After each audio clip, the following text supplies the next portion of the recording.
4500 mètres carrés de locaux et une grande vague marquant sa singularité. Le nouveau bâtiment de l'ESTP se dévoile.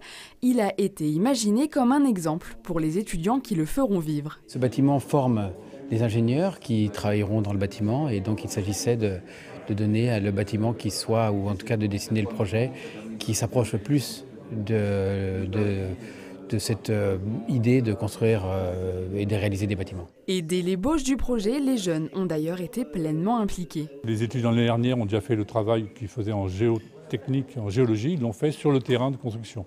Ils ont été faire des mesures de sol, de résistance pour qualifier le projet. Et puis on s'est réservé un tout petit créneau avec les étudiants, vraiment une partie opérationnelle qui va être la conception et la construction du mobilier d'extérieur. L'ESTP est actuellement dans des locaux prêtés par le département.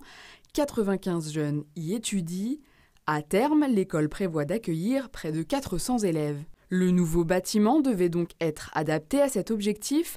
Les lieux d'apprentissage ne seront par exemple pas restreints aux salles de cours classiques. L'école est basée sur ça, sur la capacité à créer des événements d'apprentissage en dehors de la salle de cours. Donc il y a des espaces grands ouverts, un grand hall dont a parlé l'architecte qui permet des rencontres, des échanges, de s'installer, de travailler. Et puis aussi, un essaim de salles de projet. On a des salles de projet de 2 personnes, de 5 personnes, de 10 personnes qui permettent de travailler sur des projets de tailles différentes en s'organisant de façon assez souple. À parts égales et aux côtés de la région et de 3 Champagne Métropole, le département finance le chantier.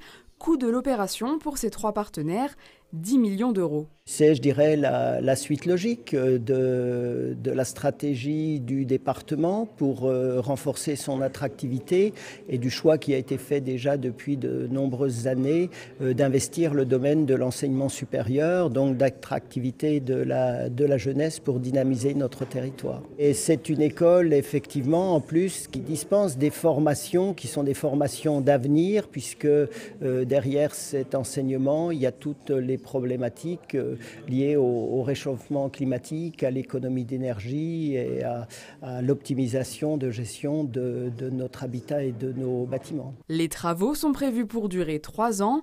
Le bâtiment neuf ouvrira ses portes à la rentrée 2022.